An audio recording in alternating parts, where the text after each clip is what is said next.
श्री राम जय जय राम। श्री राम जय जय राम। श्री राम जय जय राम।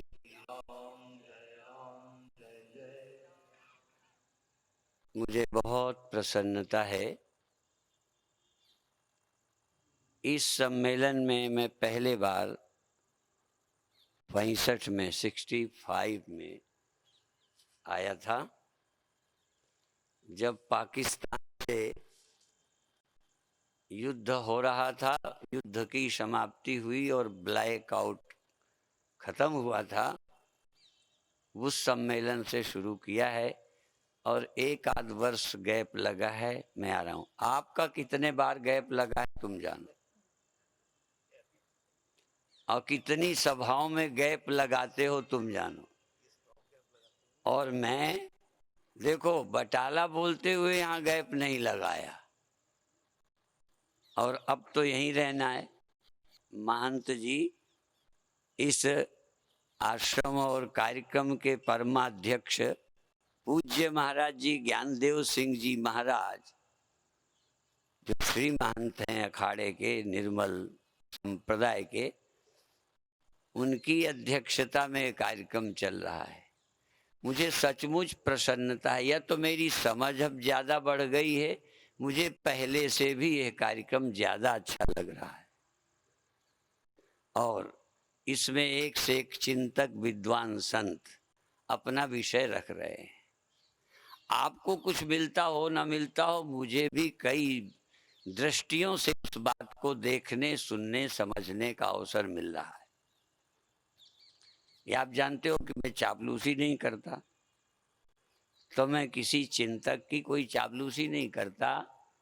और आज मुझे पूज्य वामदेव जी महाराज याद आए, जो विषय वो कुछ संतों में रखते थे, उतना गंभीर शास्त्र की कठिन विषय को वो इस समाज में रख रहे हैं। उनके शिष्य स्वामी अनंत देव जी, मेरे हृदय में उनके लिए बहुत जगह है।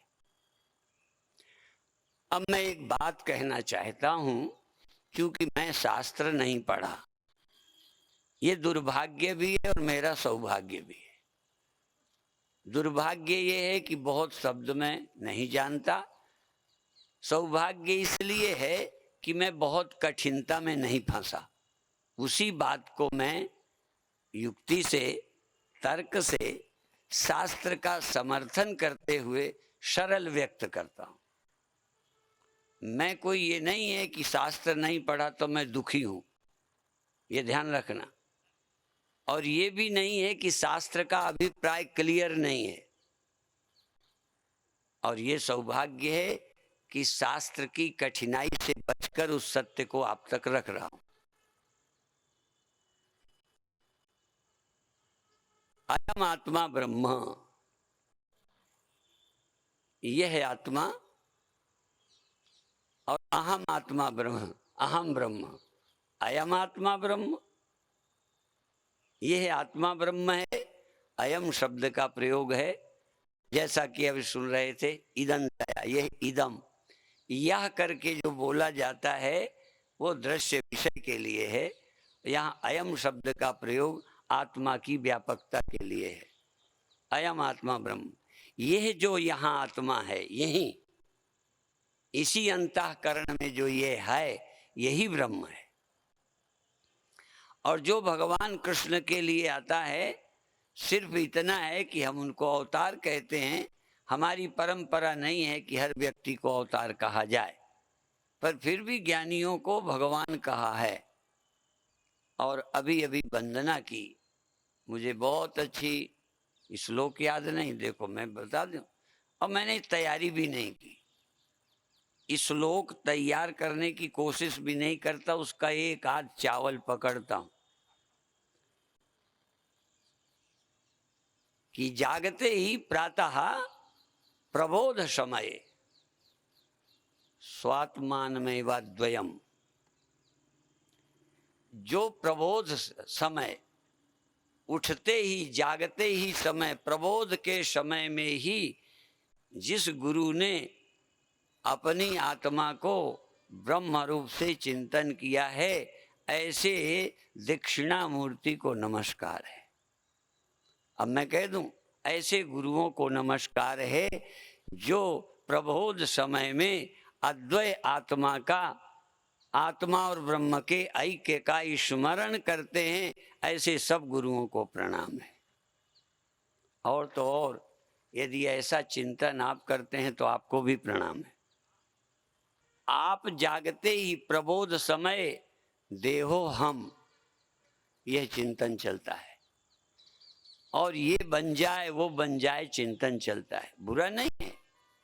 इस देश को राष्ट्र रक्षकों की भी जरूरत है, समाज के सुधार की भी आवश्यकता है। पर ये सुधारक लोग सुधार कम करते हैं, बिगाड़ते ज्यादा हैं।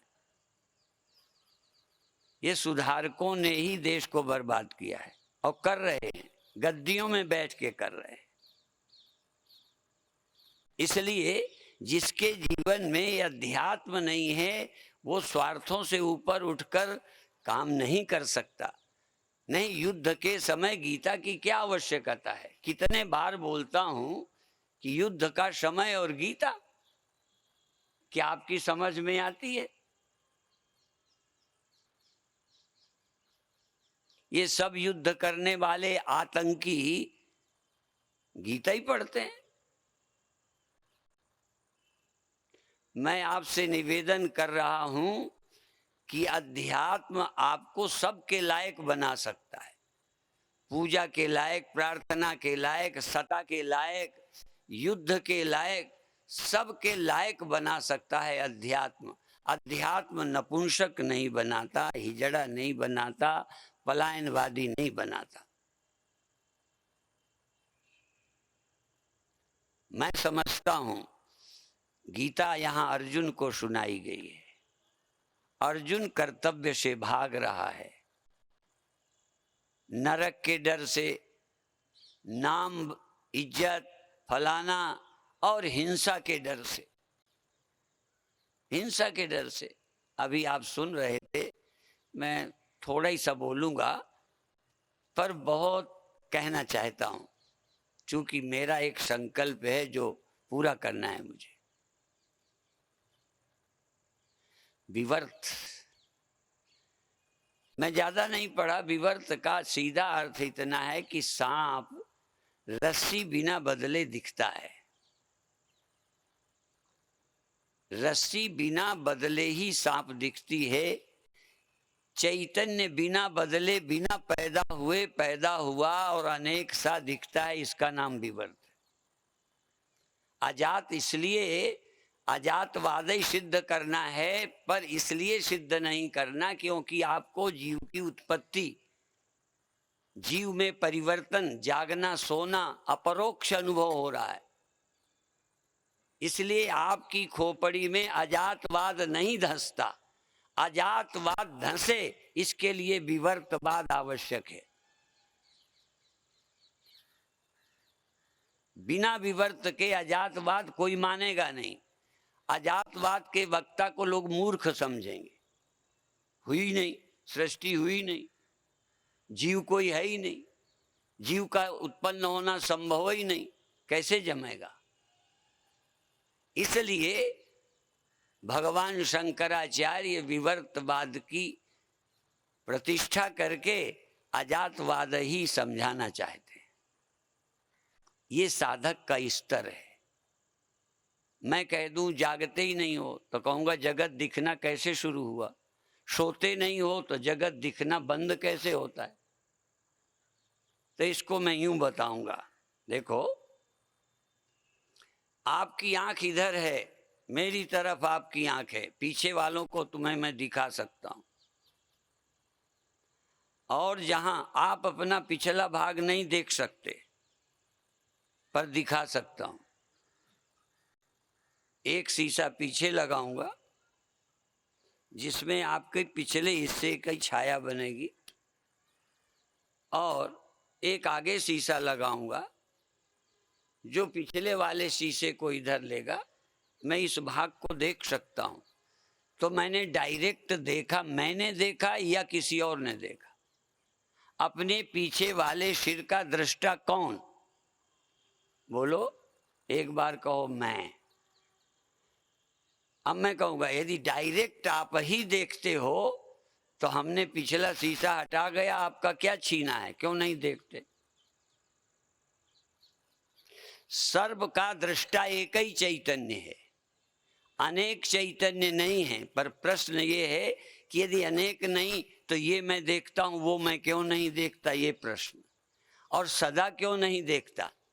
आंख हटा ली तो दिखना गया, मन सो गया तो देखना सुनना सब गया। रोज ज्ञान पैदा होता, रोज ज्ञान खत्म होता मालूम पड़ता है। तभी अभी कहा गया था सत्यम ज्ञान अनंतम ब्रह्म। ज्ञान सत्य है, अनंत है। सत्यम ज्ञानम अनंतम, अनंत ज्ञान है। ज्ञान का अंत है ही नहीं, ज्ञान की उत्पत्ति ही नहीं, ज्ञान सत्य है। लेकिन ये बात अप्रोक्ष अनुभव करिए। इसलिए एक बात से फिर शुरू करूं, तुम्हारे लायक करने की कोशिश करूं। ये तो मैंने पूर्व वक्ता की बात को पुष्टि करने के लिए कहा है। मैं के पैदा हुए बिना, जैसे आपकी दृष्टि तो है, पर दृष्टि की भी एक दृष्टि पैदा करूं तो पिछला भाग दिख जाएगा। यदि वृत्ति पैदा हुई, वृत्ति में चैतन्य पैदा हुआ, पैदा हुआ कहता हूं, वैसे पैदा हुआ नहीं है। वृत्ति पैदा होते ही चैतन्य पैदा हुआ, जगत दिखने लगा। वृत्ति लय हुई, चैतन्य लय हो गया। जैसे शीशा आया, पिछला भाग दिखने, शीशा हटाया, पिछला भाग दिखना बंद हो गया और आपकी आंख को कुछ भी नहीं हो। चैतन्य में कोई परिणाम परिवर्तन नहीं होता। चैतन्य अपरिणामी है, इसलिए सब ज्ञान चैतन्य के विवर्त हैं। और चैतन्य ही एक दृष्टा है, चैतन्य ही एक व्यापक है। अनेक भी चेतन नहीं है, अनेक अहम वृत्तियां हैं। जहां जहां अंतःकरण और वृत्तियां हैं, वहां वहां चैतन्य अलग अलग लग रहे। चैतन्य एक है, अनंत है, व्यापक है। और वो चेतन आप हैं। आप भी पैदा नहीं होते, आप ही व्यापक चेतन हैं, आप पैदा नहीं होते। आप सोते नहीं हैं, फिर भी जगते सोते दिखते हैं। इसमें सत्यता का भ्रम अविद्या है। और पैदा होना भ्रम मात्र है, प्रतीति मात्र है, माया मात्र है, ये समझना ही विद्या है। धीरे धीरे इस विद्या को प्राप्त करो। और इस विद्या के प्राप्त होने के बाद आपको तरने के लिए, हाँ, अमृत पाने के लिए कुछ करना बाकी नहीं रहेगा। अभी आप सुन रहे थे, यज ज्ञात्वा मृतमश्नुते, जिसको अमृत मिलता है। एक जगह भगवान कहते हैं यज ज्ञात्वा मोक्ष से शुभात अशुभात।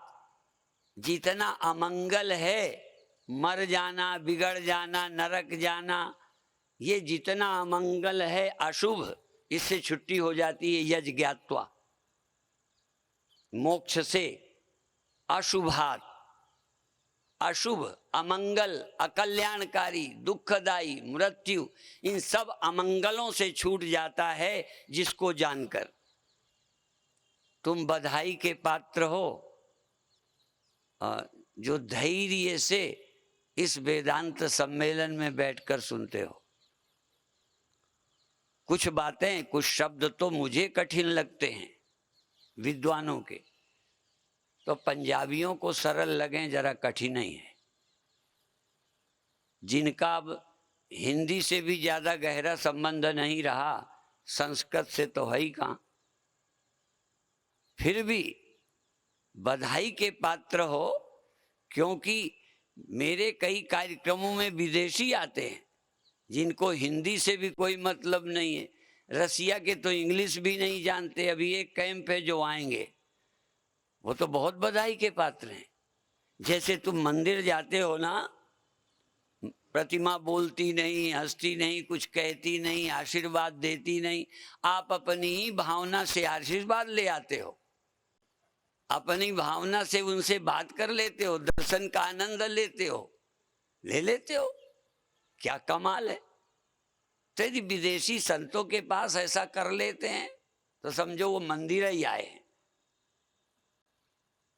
आपसे भी ये अहम वृत्ति के बिना, मैं हूं वृत्ति में मैं हूं आए बिना, मैं तो वृत्ति के बिना है। लेकिन यदि वृत्ति न होती तो अहम भी नहीं होती, देहो हम भी नहीं होती, और अहम ब्रह्म का तो सवाल ही नहीं था।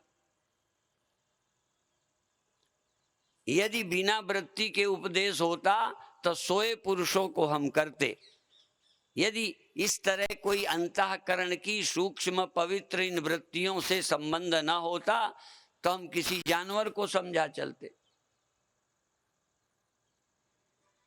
इसलिए प्रबोध समय, आहा,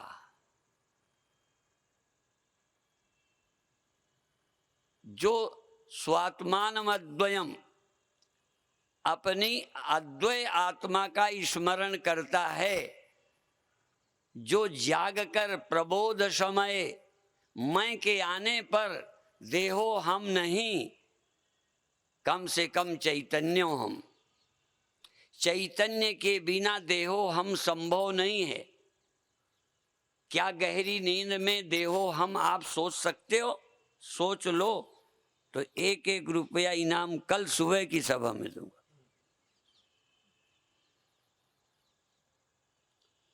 यहां तक स्वप्न में देह तब हुए जब चैतन्य थे।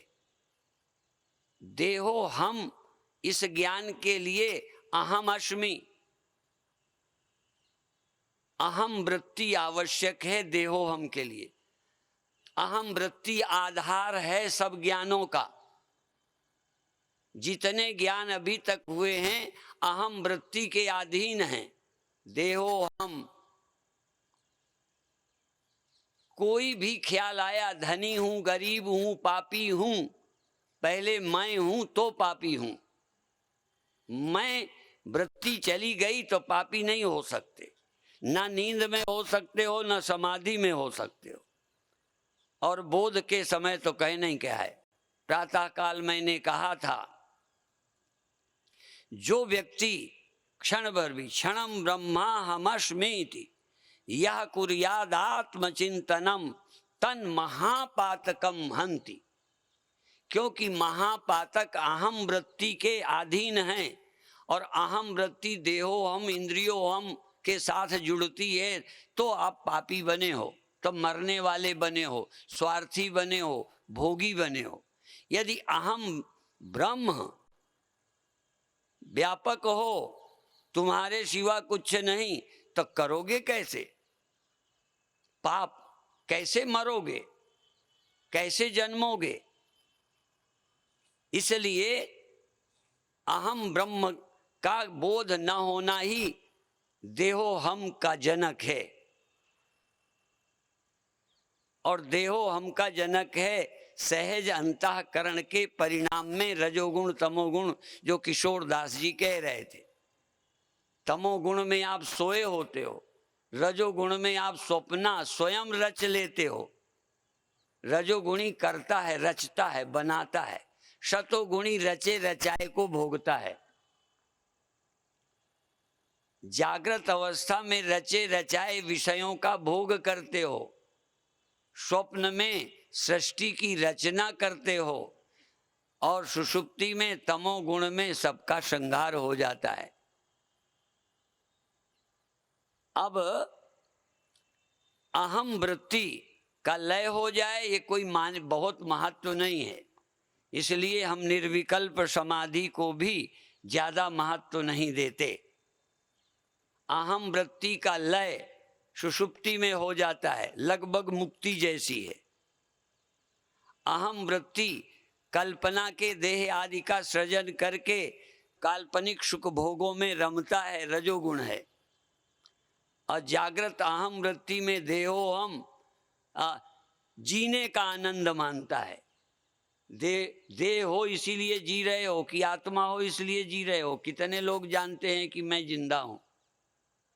देह के जीवित होने से देह में अहम बुद्धि से लगता है मैं जी रहा हूं, ये न रहेगा तो मैं मर जाऊंगा। ये देहाभिमानी की सोच है। पशु बुद्धि में इमाम जही, इस पशु बुद्धि का त्याग कर कि मैं पैदा हुआ हूं मर जाऊंगा। जागा, तू उस जागे को मैं कह, इस देह को मैं क्यों कहता है? जानवर कहीं के। जागते ही देहो हम का ख्याल आना, ये पशु बुद्धि है। जागते ही चैतन्य हूं, इतना तो सोचो। ब्रह्म नहीं समझ पाते, चलो जाने दो। चैतन्य हूं, मैंने देह को अपना मान रखा है, देह तो मैं मानता हूं, मैं देह नहीं हूं। ना हम देहो, फिर कहो हम आत्मेति, मैं देह नहीं हूं, आत्मा हूं। ये कौन सोचेगा? जगते जगते 1 मिनट नहीं चाय में पहुंच गए। जगते जगते हमारे संतों ने कहा है जैसे शुअर छूटते ही भागता है गांव के बाहर, क्योंकि गांव के लोग बाहर ही जाते हैं, उसका भोजन बाहर है। तो तुम्हारा किचन में है, शौचालय से ज्यादा थोड़ा है वो कुछ। शुअर का यदि भोजन वो है तो आदमी रूपी शुअर का ये भोजन है। सुबह सुबह ब्रह्म याद नहीं आया, सुमिरन नहीं किया, अमृत वेले ये कुछ नहीं, ब्रह्म मुहूर्त कुछ नहीं, तुरंत किचन में घुस गए। क्या आदमी होकर सुअर नहीं हो? अपने विषय के अतिरिक्त कोई सोचने का मौका नहीं मिला। ऐसे नर को पशु नहीं कहें तो क्या कहेंगे? बुरा नहीं मानना। 99% पशु ही हैं आदमी की शक्ल में, जिन्हें परमात्मा से आत्मचिंतन से कोई लेना देना नहीं है, और सुनने पर भी समझने में रुचि नहीं है। कई पूंजीपति आते हैं, एक कमरे के रुपया दे जाते हैं, एक गौशाला के पैसे दे जाते हैं, बधाई के पात्र हैं, उसकी जरूरत है, लेकिन सुनने में रुचि नहीं। जितने बड़े बड़े अमीर हैं उन्हें सत्संग में रुचि ही नहीं है। इसीलिए फेमस गुरु होना चाहिए जिससे उसका नाम और बढ़ जाए, और कुछ कमरे बनवा के स्वर्ग में एक कमरा रिजर्व हो जाए। और ये किसी और की देन थोड़ी, ये भी हमारी देन है। हमने ज्यादा वहीं खड़ा किया है, कभी अध्यात्म की बात नहीं की। मैं आज सचमुच बधाई देता हूं पूज्य ब्रह्मलीन स्वामी निर्मल जी महाराज को, जिन्होंने इतने साल पहले आपकी इस धरती में वेदांत सम्मेलन शुरू किया था, और कोई विषय नहीं रखा। और यहाँ एक पट्टी लिखी रहती थी, प्रवचन का विषय सिर्फ वेद, केवल वेदांत, ये लिखा रहता था।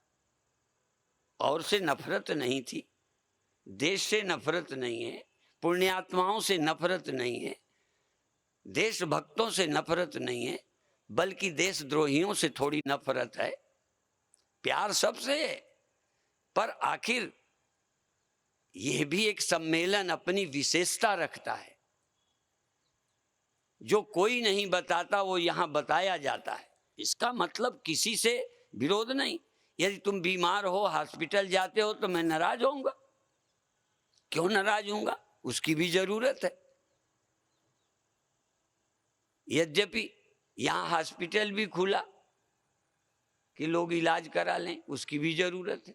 ज्योतिषियों की भी जरूरत है, कई को ग्रह लगे पड़े हैं।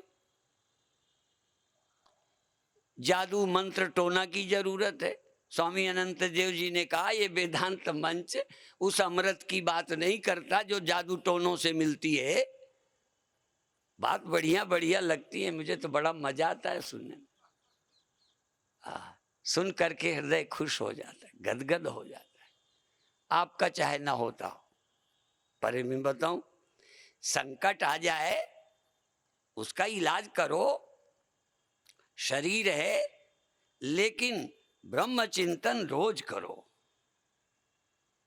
थोड़ी देर जरूर पढ़ो, सोचो, सुनो, कैसेट लगाओ, पुस्तकें पढ़ो। पूज्य वामदेव जी महाराज संतों को ही पढ़ाते थे। वो तो विश्व हिंदू परिषद के माध्यम से जब देश की आस्था के विषय में कुछ चला तब वो सभाओं में गए, और हम तो शुरू से ही यहाँ आते रहे और सम्मेलनों में ही जाते हैं। हमारा तो भीड़ से ही संबंध है। हमने कोई 4 साधुओं को पढ़ाया नहीं, हम अपने चेलों को भी कभी नहीं पढ़ाते, इसीलिए समझें चाहे न समझें। क्योंकि कभी कभी लगेगा ये तो जनता के लिए सुना रहे हैं, हम तो जनता को सुनाते ही नहीं। हम तो अपने आचार्यों की विद्या को सुनाते हैं। हमारे गुरुदेव कहते थे बादल बरसते हैं, तालाबों में चला जाता है, खेतों में रुकता है, खेतों के काम आ जाता है, बाकी बह जाता है।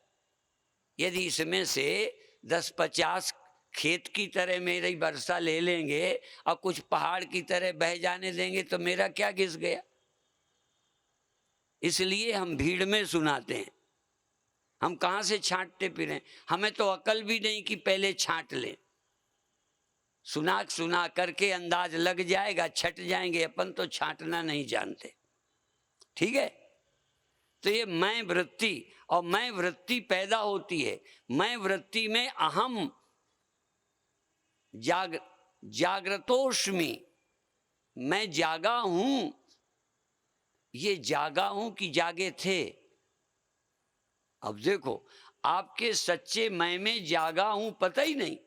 ये जागा हूं, चैतन्य हूं, देव हूं, ये ख्याल आया। इसलिए उस अविद्या को, उस माया को, उस प्रकृति को भी बधाई है कि कम से कम मैं तो खड़ा कर दिया। नहीं, मैं ब्रह्म हूं ये समझने का अवसर ही नहीं होता।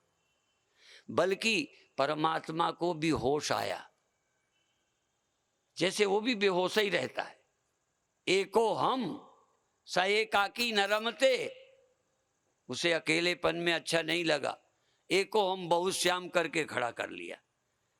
अब हम बहुत से उगता गए हैं, अब हमें एको हम सोचना है। जिसने ये जाना कि मैं ब्रह्म हूं वो सब कुछ हो गया, उपनिषद में है। जिसने जाना मैं ब्रह्म हूं सब वही है। जानते उसे होना नहीं पड़ा, ईश्वर को बहुत होना पड़ा, शायद पता नहीं कैसे होना पड़ा। हम तो हुए हुआए जगत में पैदा उसने किया सबको, एक से बहुत वो हुआ, और हमने क्या किया? बस हमने जाना हम ब्रह्म हैं, हम सब हो गए। कमाल है, ईश्वर को होना पड़ा। एको हम बहुश्याम, और हम एक जाना और हम सब हो गए। कितना सरल है, ईश्वर से भी आसान काम हो गया। मैंने एक अपने गुरु भाई से प्रवचन सुना था। एक चित्रकार था, एक विचित्रकार था। दोनों आए एक राज दरबार में। उनका तुम कौन हो? कहन मैं चित्रकार। कहन तुम? कहन मैं विचित्रकार हूँ। कहन तुम क्या करते हो? कहन मैं भी बनाता हूँ। मैं भी बनाता हूँ। कहन बनाओ। आमने सामने की दीवारें दे दी गई, बीच में एक पर्दा लगा दिया गया। कहन कोई किसी के चित्र देखेगा नहीं, नकल नहीं करेगा। तो विचित्रकार भी और चित्रकार भी। चित्रकार चित्र बनाता रहा, बनाता रहा, बनाता रहा। विचित्रकार सिर्फ अपनी दीवार को घोंटता रहा, घोंटता रहा, घोंटता रहा। जब पर्दा हटाया गया, राजा ने चित्रकार का चित्र देखे। विचित्रकार तो चित्रों में जितनी चमक नहीं थी, उस चिकनाहट के कारण विचित्रकार में और चमक थी। ईश्वर बनाए बनाए दुनिया की, और हम बिना कुछ, बस हम विचित्रकार हैं, वो चित्रकार है। वो करता है, हम अकर्ता हैं, और उससे कम नहीं है जरा भी। इसलिए वेदांत तो सुनो और सब कुछ हो जाओ। बाकी चर्चा सुबह फिर करेंगे। अब यहीं रहेंगे। अब हम अपने बाण फेंकते रहेंगे। तुम कितना बचोगे, कोई ना कोई बाण लग ही जाएगा।